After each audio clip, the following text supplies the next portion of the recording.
오늘 우리가 함께 볼 하나님의 말씀은 열왕기상 19장 3절부터 4절입니다. 열왕기상 19장 3절부터 4절 우리 함께 봉독합니다. 시작.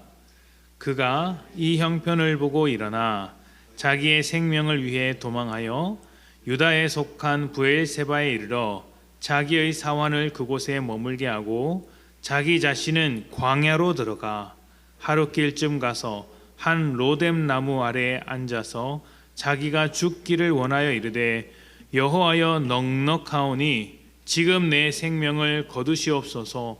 나는 내 조상들보다 낫지 못하나이다 하고. 아멘. 자, 오늘은 이 엘리야의 광야에 대한 이야기를 나눌 텐데, 사실 얼마 전 우리가 수요 예배를 통해서 이 내용을 다룬 적이 있습니다. 그래서 그 내용을 기억하시는 분들도 계실 텐데 오늘을 통해서 다시 한번 떠올리면서 더 풍성한 은혜가 되셨으면 좋겠습니다. 자, 엘리야는 아합 왕이 활동하던 시대의 이제 선지자입니다. 아합 왕이 통치하던 시대의 선지자인데 그 당시가 얼마나 힘든 시기였는지 보여주는 성경 말씀이 있습니다. 성경은 아합 왕의 시대를 이렇게 평가합니다. 열왕기상 16장 30절입니다. 오므리의 아들 아합이 그의 이전의 모든 사람보다 여호와 보시기에 악을 더욱 행하여. 이것이 아합 왕이 시작될 때, 아합 왕의 통치가 시작될 때 내려진 평가입니다. 그리고 열왕기상 21장 25절에는 아합 왕의 삶이 마무리될 때쯤 그 통치 후반기의 평가를 이렇게 기록해 놓고 있습니다. 예로부터 아합과 같이 그 자신을 팔아 여호와 앞에서 악을 행한 자가 없음은 그를 그의 아내 이세벨이 충동하였음이라. 아멘. 그러니까 아합의 인생, 아합의 통치기간 처음과 끝에 붙여진 평가가 동일하게 그 어떤 사람보다 가장 악한 왕이었다라는 평가였습니다. 아합과 같이 악을 행한 자가 없었고 그 이전의 모든 사람보다 악했다. 특히 아합의 아내 이세벨은 시돈 출신의 여인이었는데 정치적인 목적으로 그 여인과 혼인을 하였습니다. 이세벨의 아버지는 시돈의 왕으로서 엣바알이라고 하는데 이름에서 알 수 있듯이 바알을 섬기는 제사장이었습니다. 그래서 아합은 이세벨과 결혼한 뒤로 바알 종교를 받아들여서 국교처럼 따르게 되었습니다. 바알의 신전을 건축하고 바알을 위해 제단을 쌓고 바알에게 제사를 드렸습니다.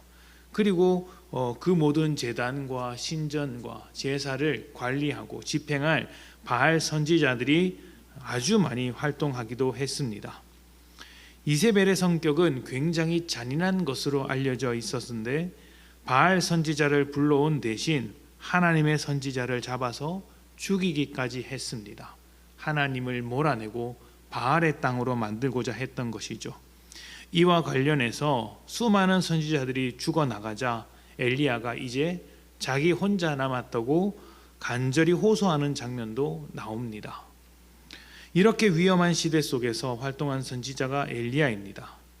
엘리야는 아합과 이스라엘에게 참된 신이 누구인지 보여주기 위하여 그 유명한 갈멜산 능력 대결을 펼칩니다. 대결은 이렇게 펼쳐집니다. 엘리야가 바알 선지자 450명을 모읍니다. 그리고 사람들 앞에서 각각 자기 신에게 드릴 제단을 쌓고 불은 붙이지 않습니다. 우리가 기도했을 때 어떤 신이 나와서 불로써 응답하는지 보자, 이렇게 대결을 펼친 것이죠. 사실 이것은 엘리야와 바알 선지자의 대결이라기보다는 하나님과 바알의 대결이었고 누가 진짜 하나님인지 가리는 그런 사건이었습니다. 바알 선지자 450명은 정말 간절하게 기도했습니다. 자기 몸을 상하게 하면서까지, 자해하면서까지 굉장히 열심히 기도했습니다. 그러나 아무 응답이 없었습니다. 당연하죠. 거짓된 신이기 때문에 아무런 반응이 없었습니다. 그러나 엘리야는 달랐습니다. 엘리야가 단 한 번 하나님께 호소하자 하나님께서는 기다렸듯이 여호와 하나님께서 즉각 응답해 주십니다. 이 사건으로 인해 누가 진짜 하나님이신지 온 천하에 드러나게 되었습니다. 엘리야의 승리, 하나님의 승리로, 완벽한 승리로 이 대결이 마무리됩니다. 이야기의 시작은 그 다음입니다. 엘리야가 승리한 것을 아합도 보고 이스라엘 백성도 보았습니다. 그리고 수많은 바알의 선지자들이 죽임을 당했습니다. 남은 것은 하나님의 승리를 인정하며 지난날의 우상 숭배를 회개하는 것이고 이스라엘 백성이 마땅히 가지고 있어야 할 믿음을 회복하는 일일 텐데 뜻밖의 상황이 펼쳐집니다. 아합 왕은 하나님을 인정하지 않았고 이 소식을 들은 이세벨 여왕은 사람을 보내서 엘리야를 죽이려고 합니다. 참 답답한 상황이죠. 하나님의 말씀을 전했고 하나님의 뜻대로 순종했습니다. 그리고 결정적으로 보이는 승리도 얻었습니다. 그렇다면 이제 하나님께서 이 모든 상황을 바꾸어서 하나님의 이름이 온 땅 가운데 드러나도록 하셔야 하는데 전혀 그렇지 않습니다. 아합을 물러나게 하시든지 벌을 내리시든지 어떤 변화가 일어나야 하는데 오히려 상황은 악화됩니다. 목숨이 위협을 당하는 처지가 되어버린 것이죠. 그리고 엘리야가 이렇게 호소하는 것입니다. 오늘 본문 19장 3절부터 4절을 다시 한번 봅시다. 그가 이 형편을 보고 일어나 자기의 생명을 위해 도망하여 유다에 속한 브엘세바에 이르러 자기의 사원을 그곳에 머물게 하고 자기 자신은 광야로 들어가 하루 길쯤 가서 한 로뎀 나무 아래에 앉아서 자기가 죽기를 원하여 이르되 여호와여 넉넉하오니 지금 내 생명을 거두시옵소서 나는 내 조상들보다 낫지 못하나이다 하고. 아멘. 3절 시작부터 무엇이라고 합니까? 이렇게 시작을 하죠. 이 형편을 보고 일어나. 이 형편을 보았다라고 했습니다. 하나님을 신뢰했고 순종했으며 승리까지 했는데 오히려 최악의 상황이 되어버린 이 형편, 자기의 형편을 보았습니다. 그래서 엘리야는 도망하기로 한 것이죠. 깊은 좌절과 무력감을 이겨내지 못하고 하나님에 대한 불신을 품은 채 광야 속으로 들어간 것입니다. 엘리야의 광야는 하나님에 대한 믿음이 흔들린 자리입니다. 어떻게 하나님이 이렇게 하실 수 있다는 말인가? 지금까지 내가 그렇게 열심히 신앙생활 했는데 내 인생에 되는 일이 하나도 없고 내 원수들만 더욱 득세하는구나. 지금까지 믿은 내가 바보다. 차라리 죽는 것이 낫겠다. 하나님을 신뢰했던 자리에서 불신하는 자리까지 떨어진 엘리야는 광야 속에서 죽음을 기다리는 처지가 되었습니다. 죽음을 기다린다기보다는 그냥 목숨을 내어 던지는 그런 처지가 된 것이죠. 아마 평생을 믿고 의지했던 사람으로부터 배신을 당하는 느낌이란 절벽에서 떨어지는 것과 다르지 않을 것입니다. 왜 그런 사람을 믿었는지 후회하면서 지금까지 살아온 인생 전체를 부정하는 단계까지 가겠죠. 하나님을 신뢰했던 엘리야가 그런 마음일 것입니다.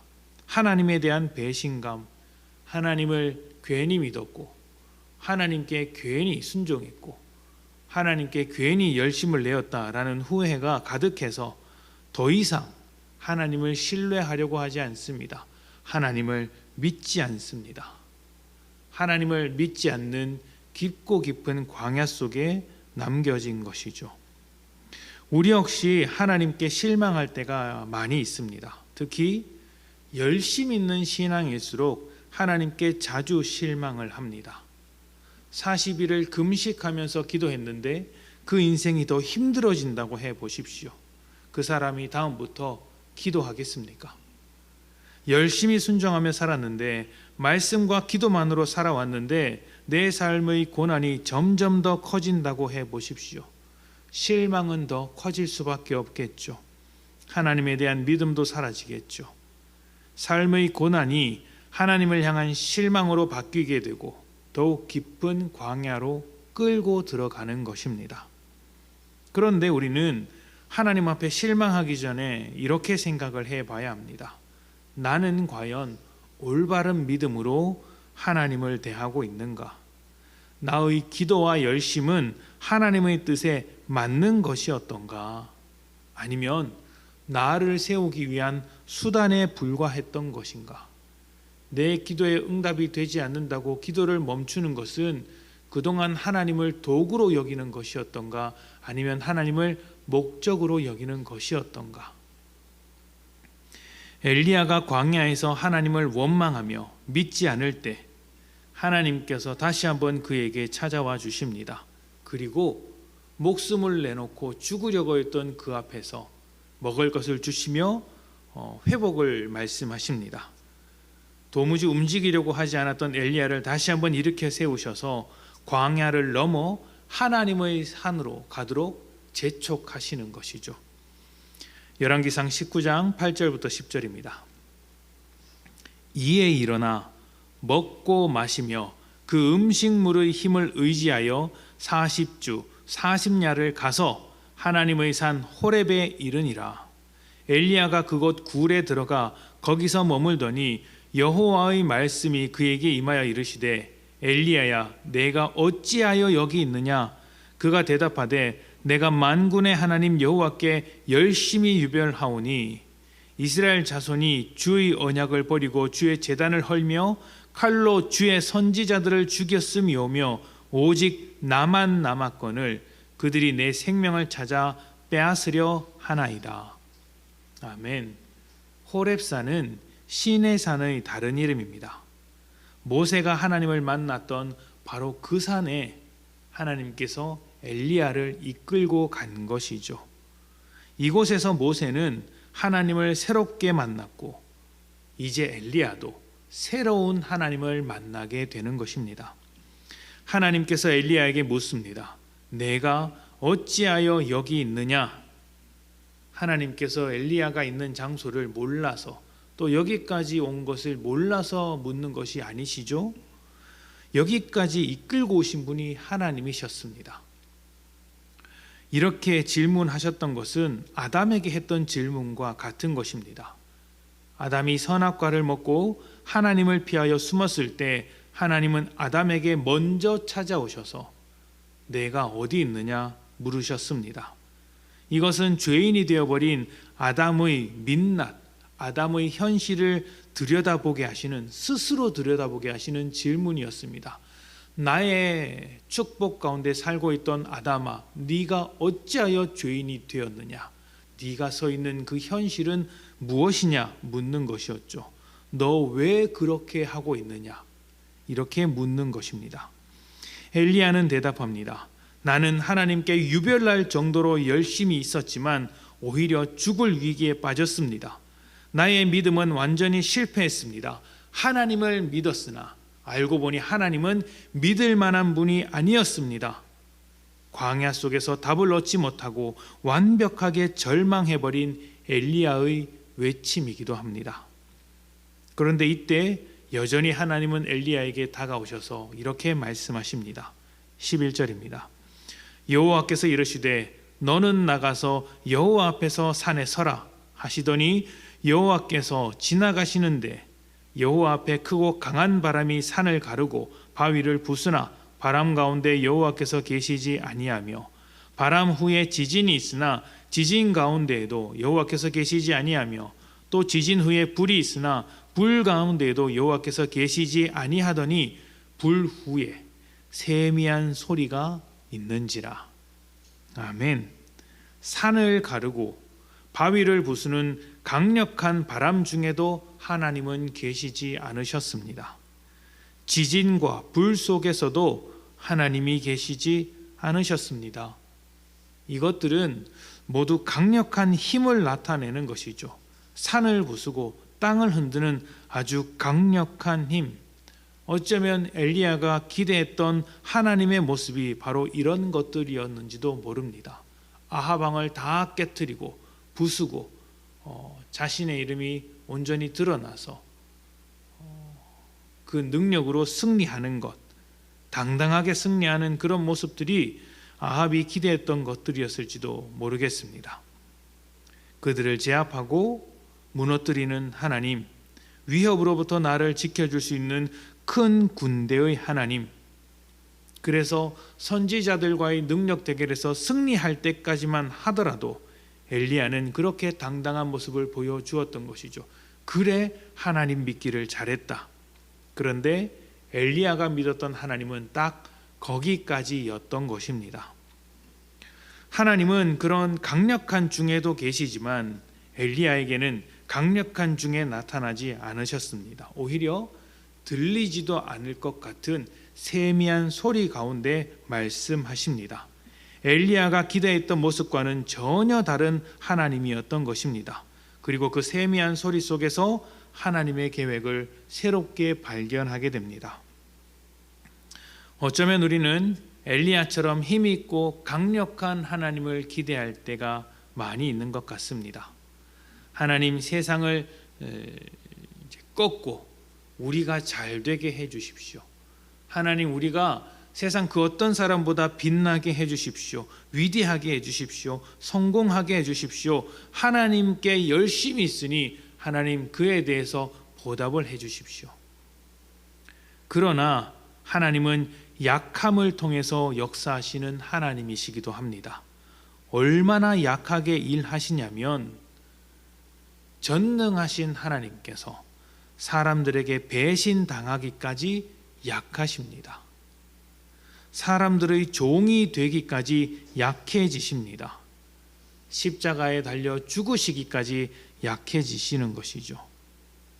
오히려 가장 약한 자리, 사람들이 실패했다고 손가락질하는 자리, 아무도 돌아보지 않는 그런 자리에서 하나님의 놀라운 역사가 일어나기도 합니다.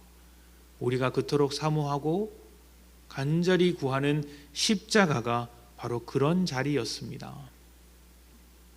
십자가를 믿고 예수를 믿는 우리가 강력한 하나님만을 소망하게 된다면 엘리야와 똑같은 광야에 빠지게 될 것입니다. 강력함으로 임하실 하나님을 기대했던 엘리야는 광야 속에서 새로운 하나님을 만나게 되죠. 약한 중에도 일하시는 하나님을 만나게 되는 것입니다. 광야는 하나님에 대한 선입견을 고치는 자리이고 하나님에 대한 잘못된 믿음을 고치는 자리며 우리가 알지 못했던 새로운 하나님을 만나는 자리입니다. 그래서 광야를 잘 보내는 사람은 하나님과 더 깊어질 수밖에 없어요. 그 믿음이 풍성해질 수밖에 없습니다. 그것이 광야를 살아가는 우리에게 유익한 것이죠. 세상을 더 기대한다면 광야란 쓸모없는 것이지만 우리의 삶에 하나님이 그토록 중요하고 하나님과의 관계가 가장 중요하다면 광야야말로 하나님을 새롭게 하는 아주 중요한 시간이 될 것입니다. 하나님에 대한 실망이 생길 때, 하나님을 향한 믿음이 흔들리게 될 때 여러분은 광야 속으로 들어가게 될 것입니다. 광야 속에서 타는 목마름을 호소하며 죽는 것이 낫겠다고 외칠지도 모릅니다. 그러나 여러분, 그러한 광야에 계시다면 준비하셔야 합니다. 새로운 하나님을 만나게 될 준비를 하셔야 합니다. 그 속에서 하나님을 향한 하나님에 대한 깊이 있는 이해가 생기게 될 것이고 또 광야를 지났을 때 전보다 더 큰 믿음으로 하나님을 의지하고 소망하게 될 것입니다. 하나님께서 반드시 그렇게 인도해 주실 것입니다. 광야 속에서도 우리를 하나님의 자리까지 인도하시는 그 놀라운 은혜가 여러분에게 가득하시기를 축복합니다. 함께 기도합시다.